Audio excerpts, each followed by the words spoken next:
Wow, you're still asleep. Must be nice to live here for free. My sister sneered as she slammed the cabinet doors like applause for herself. You don't pay rent. The least you could do is be useful, my brother-in-law added, pouring cereal like he was feeding a zoo instead of his own 3 toddlers. One of the kids dropped a spoon, milk splattered onto my bare foot, and everyone laughed like I was the punchline of a family sitcom that only humiliates one character. Me? Hi everyone, my name is Aria Linden, I'm 24. And if you think you know how this ends, stay close, because quiet girls don't always stay quiet. Every morning felt like a drill. I'd be tying shoes, packing toddler snacks, brushing tangled hair, wiping yogurt off cheeks, while the adults scrolled Instagram reels and posted full-time mom life captions like they were martyrs. I didn't feel like a daughter.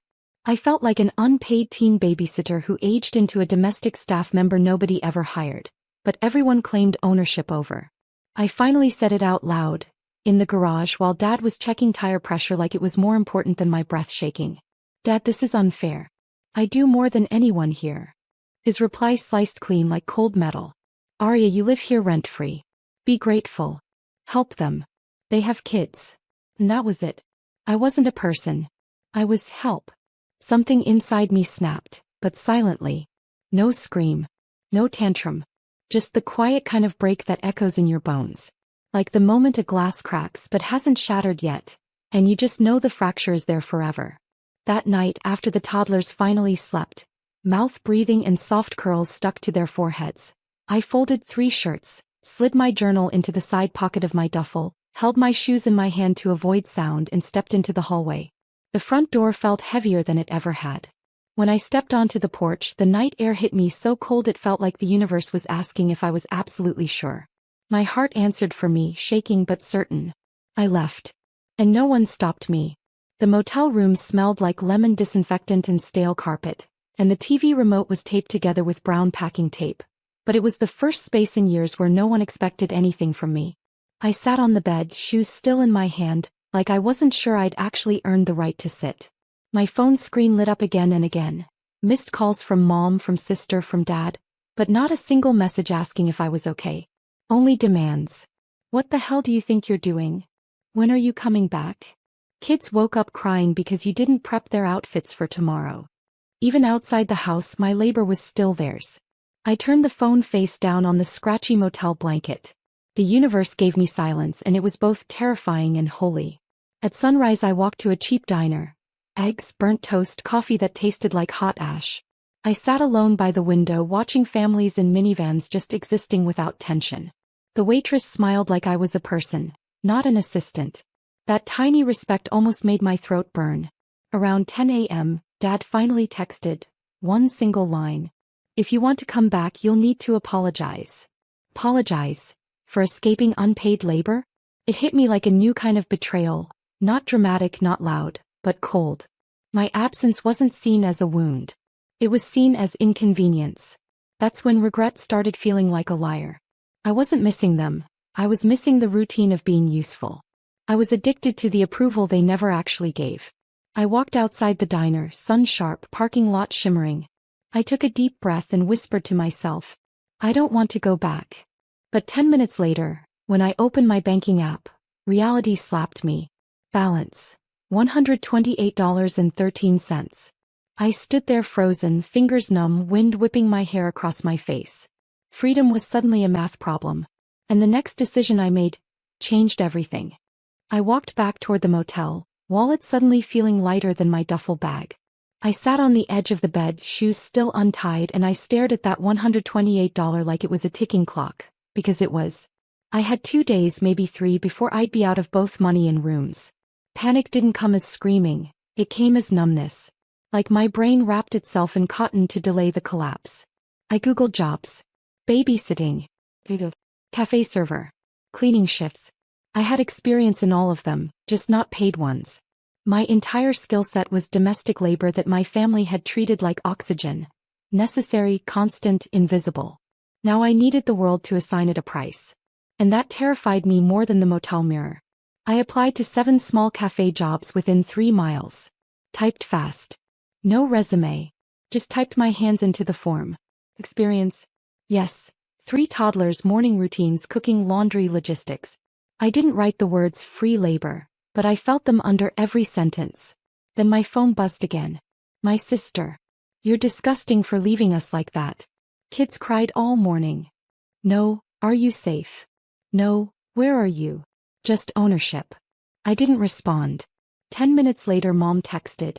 Your dad says if you apologize, he'll talk to your sister about giving you lighter chores. Lighter chores. That phrase felt like poison. They still thought the problem was quantity, not the principle. They thought my pain was a negotiating lever. And then the worst message arrived from Dad, voice note. His calm voice said like it was perfectly logical. Arya, family supports each other. But you don't get to run away when things get hard. Come home. Admit you overreacted. Don't embarrass us. Embarrass them. That's what my survival was labeled as. I sat on that motel bed, phone still glowing, and I whispered out loud, for the first time in my life, to no one, I don't want to be property. And at that exact moment, my phone vibrated again. But this time, it wasn't family. It was an unknown number. Area code from the same city but not saved in my contacts. I hesitated, thumb hovering, then pressed play. A woman's voice. Steady. Soft. Confident. Hi, Arya. I got your number from the diner manager. You were there this morning, right? He said you seemed like someone who needed a job fast. I'm looking for a morning helper for my boutique. Not childcare, actual store help. If you're interested, call me back. For a second I didn't breathe. This world, outside my family, actually saw me, not as free help, but as someone with potential. I called back immediately. She answered on the first ring. Her name was Janelle. She owned a tiny clothing boutique, 10 minutes from my motel, and she needed someone to open boxes, steam clothes, tag inventory, handle stock, serve walk-in customers. Paid. Hurry. My first shift started tomorrow at 7:30 a.m. I thanked her at least 3 times. She laughed once, not mocking, but like she remembered what survival had tasted like at some earlier point in her life. After the call, something inside me loosened. Not fully, but enough to exhale. That night I slept better, even though the AC rattled and the sheets felt like sandpaper. Because for the first time in months, tomorrow belonged to me. At 6:50 a.m. the next morning, I stood outside the boutique.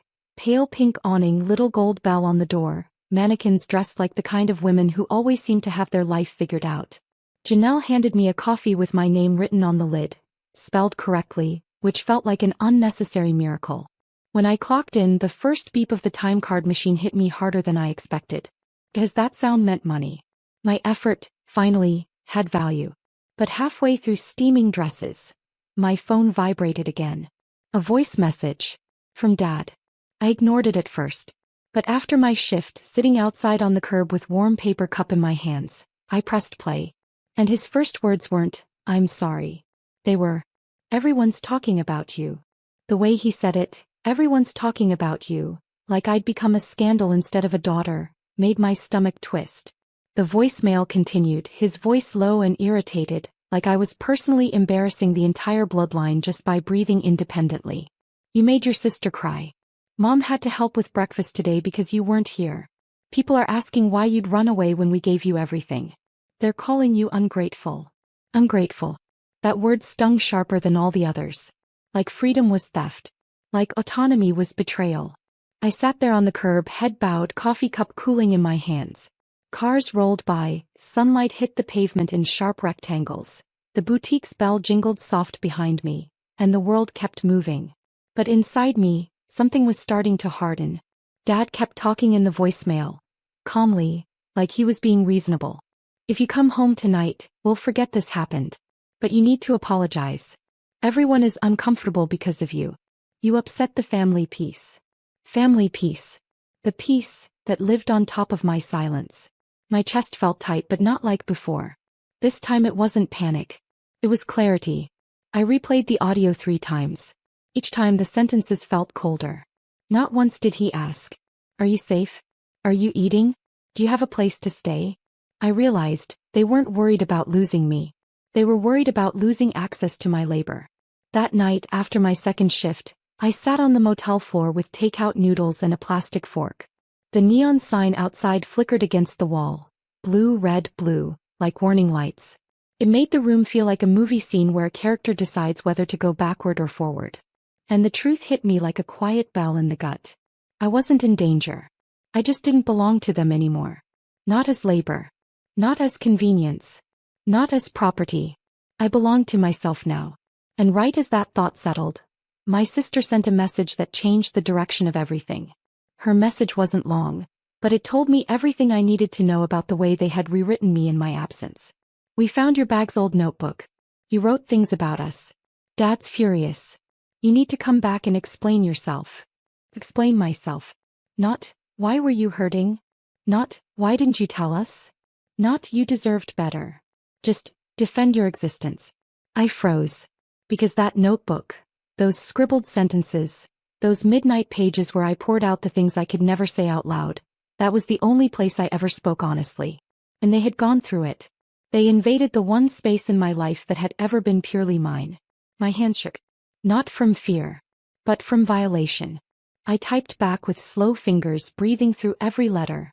You had no right to read my private writing. She instantly replied. You had no right to judge us. There was, in one sentence, the truth. They didn't see my pain as pain. They saw my pain as disrespect. I stared at the screen, my throat tight, and silently I whispered, I finally see this clearly. The next morning at the boutique, Janelle noticed my silence. She didn't push. She just handed me a pair of scissors to cut tags and gently said, you don't need to earn space here. You already have it. That sentence almost broke me open. Not from hurt, but because it was the first time in my entire life someone said belonging didn't require sacrifice. During my break, I sat on the back steps of the shop with that warm paper cup again, watching dust float in the sunlight like tiny soft galaxies, and I made a decision. I wasn't going back. I wasn't negotiating my worth like a discount label they could mark down and return whenever they wanted.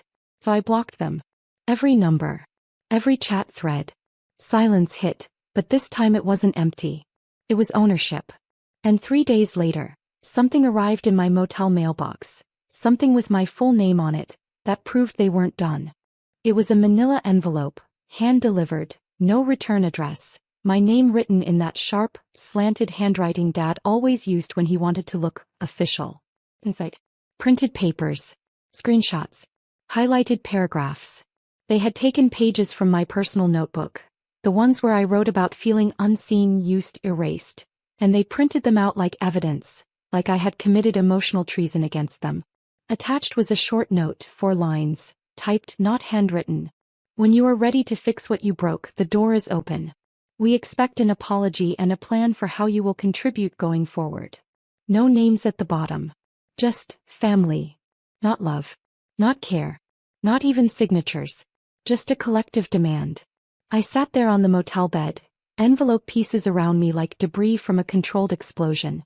My heartbeat steadied, not frantic, just cold. They weren't reaching out to reconnect. They were reaching out to repossess. That envelope wasn't an invitation. It was a claim of ownership. I folded the papers back slowly, slid them into the trash bin, washed my hands even though nothing was dirty, and looked at myself in the motel mirror with the flickering cheap bulb above it. And in that moment, I didn't see a runaway. I saw a woman who had been rewritten her entire life, and had finally picked up the pen herself. I whispered, barely audible, I'm not going back. And for the first time, my voice didn't shake. Not even a little. Later that night, as I turned off the bedside lamp, my phone lit up one last time. A number I recognized. A voice I never expected. That calling, not messaging. I let it ring. Not because I was scared, but because I finally understood that answering him would take me backward, not forward. Still, something in me said I needed to hear whatever he had to say. So I waited until the call almost cut off. Then I answered. Arya, Dad breathed. Not angry. Not yelling. Just tired. People are asking where you are. Your sister is overwhelmed. Mom is exhausted. This whole situation could have been avoided if you just helped out the way we expected. There was. Even now, the plea wasn't for my well-being. It was for my usefulness. I didn't argue. I didn't list what I'd suffered. I didn't defend the journal pages they stole. I just said one sentence calmly. Dad, I don't belong to the family as labor. He exhaled sharply. Don't say that. You're making yourself a victim. No, I replied, voice steady. You made me invisible. There was a long silence. The kind that stretches time. Then he said it. The final line. Fine. If you want to make a life without us, do it. But don't call us when you regret it. And just like that, he hung up. I stared at the motel wall, the lemon disinfectant, the flickering sign, the chipped paint, and I felt something quietly shift. Not rage. Not grief. Freedom. I opened my notebook, the new one, the one they never touched, and wrote the first sentence of my new life. I choose myself. And that sentence felt like an entire universe expanding. I closed the cover, and didn't look back.